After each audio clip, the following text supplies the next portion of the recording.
আসসালামু আলাইকুম ভিউয়ার্স, সবাই কেমন আছো? আশা করি তোমরা অনেক অনেক ভালো আছো।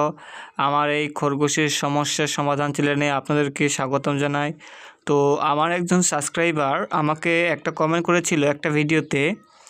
তো খরগোশ যদি আগেভাগেই মানে অসুস্থ বোধ করে বা দুর্বল দুর্বল ভাব মনে হয় আর কি, তাহলে সাথে সাথে কি করণীয় বা কি করতে হবে এসব নিয়ে আর কি একটা রিপ্লাই ভিডিও বানাতে বলেছিল সে।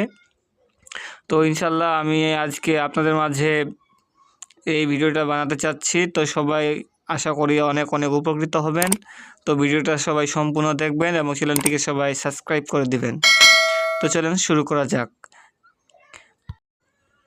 নাম্বার 1, খরগোশ যদি ধীরে ধীরে খাওয়া বন্ধ করে দেয় বা আপনি লক্ষ্য করলেন তো প্রথম দিনে সে অনেক খাচ্ছিল, আজকে সে খাওয়া বন্ধ করে দিয়েছে, সেরকমভাবে খাচ্ছে না বা তারপরের দিন আরও অল্প অল্প খাচ্ছে, তাহলে আপনার করণীয় হচ্ছে আপনাকে খাবারের তালিকাটা একটু পরিবর্তন করা। যেমন হচ্ছে, প্রথম দিন আপনি তাকে ঘাস খাওয়ালেন, দ্বিতীয় দিন আপনি তাকে ঘাস খাওয়ালেন, তারপরের দিন আপনি তাকে একটু অন্যান্য খাবার খাওয়াবেন, স্বাদযুক্ত খাবার। যেমন স্বাদযুক্ত খাবার হতে পারে আম, কাঁঠাল, পেঁপে, পেয়ারা, তরমুজ, ভাত, ভুসি ইত্যাদি ইত্যাদি খাওয়াতে পারেন সীমিত অল্প সময়। বেশি খাওয়ালে আবার খরগোশের সমস্যা হয়ে যেতে পারে। তো এভাবে তাকে খাওয়াবেন, না হলে আপনার খরগোশটা শুকিয়ে যাবে। এবং টাটকা ঘাস দেওয়ার চেষ্টা করবেন সব সময়। অনেক সময় অনেকজন এমন কাজ করে বসে, তো টাটকা ঘাস খাওয়ায় না, বাসি বাসি ঘাসগুলো রেখে দেয়, এগুলো খরগোশ খায় না। তার কারণে খরগোশ দিন দিন শুকিয়ে যায় এবং খরগোশ আগের মতো আর মোটা তাজা থাকে না। তো এটা অবশ্যই লক্ষ্য রাখবেন। নাম্বার 2, খরগোশ যদি হঠাৎ করে থমকে যায় বা স্তব্ধ হয়ে যায়, মানে আগের মতো আর চলাফেরা করে না, সবসময় শুয়ে শুয়ে থাকে, তাহলে আপনি তাদেরকে যদি অতিরিক্ত গরম পড়ে তাহলে গোসল করে দিতে পারেন। এবং লক্ষ্য রাখতে হবে যেন কানে কোনো রকমভাবে পানি প্রবেশ করতে না পারে। এটা আপনাদেরকে অবশ্যই লক্ষ্য রাখতে হবে। তাহলে আপনার খরগোশ ফুরফুরে হবে এবং আবার আগের মতো খেলা শুরু করবে। এবং সবসময় খরগোশকে একসাথে রাখার চেষ্টা করবেন। এক জোড়া খরগোশ বা 2 জোড়া খরগোশ যদি পোষেন, তাহলে তাদেরকে একসাথে রাখবেন, আলাদা আলাদা করে রাখবেন না। এবং ছেলে খরগোশ মেয়ে খরগোশ আলাদা রাখবেন, একসাথে রাখা যাবে না। ছোট থেকে রাখা যায় এবং বড়োর সময় তাদেরকে একসাথে রাখা যায় না। তো এটা অবশ্যই মেনে চলবেন। নাম্বার 3, খরগোশকে সবসময় বন্দি করে রাখা, এটা করা যাবে না।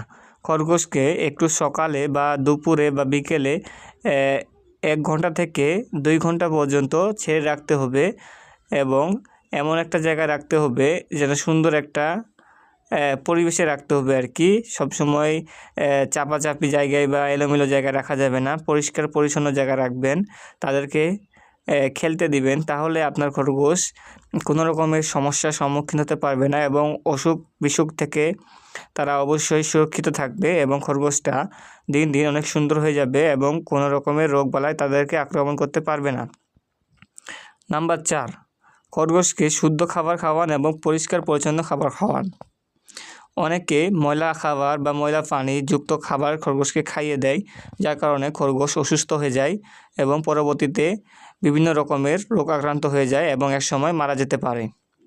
তো আপনারা খরগোশকে অবশ্যই পরিষ্কার পরিচ্ছন্ন ঘাস, পরিষ্কার পরিচ্ছন্ন পানি, যেমন শাক, পুদিনা পাতা ইত্যাদি যে কোনো শাকটা খাওয়াতে পারেন, আপনার খরগোশের জন্য অনেক ভালো হবে। তো এই নিয়ে আমি আরেকটা ভিডিও বানিয়েছি, খরগোশকে কোন কোন খাবার খাওয়াবেন, কোন কোন খাবার খাওয়াবেন না। তো এটা অবশ্যই দেখে আসবেন। ওই অনুযায়ী আপনার খরগোশকে যদি আপনি পালন করেন, তাহলে ইনশাল্লাহ আপনার খরগোশ কোনো রকমের কোনো সমস্যা হবে না এবং খরগোশ সুন্দর থাকবে, সুস্থভাবে চলাফেরা করবে। তো আমার একজন সাবস্ক্রাইবার খরগোশ পালন করতে ঠিক জানতো না, তার জন্য তার খরগোশটা মারা যায়। এটা অনেক দুঃখের একটা কথা। আমি চাই না ওর মতো আপনাদেরও খরগোশটা মারা যাক।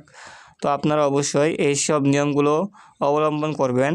আর যদি হঠাৎ করে খরগোশ কোনো রকমের আক্রান্ত হয়ে যায় হঠাৎ করে, তাহলে দ্রুত আপনারা আপনাদের আশেপাশে পশু ডাক্তারদের কাছে নিয়ে যেতে পারেন এবং চিকিৎসা করে নিতে পারেন।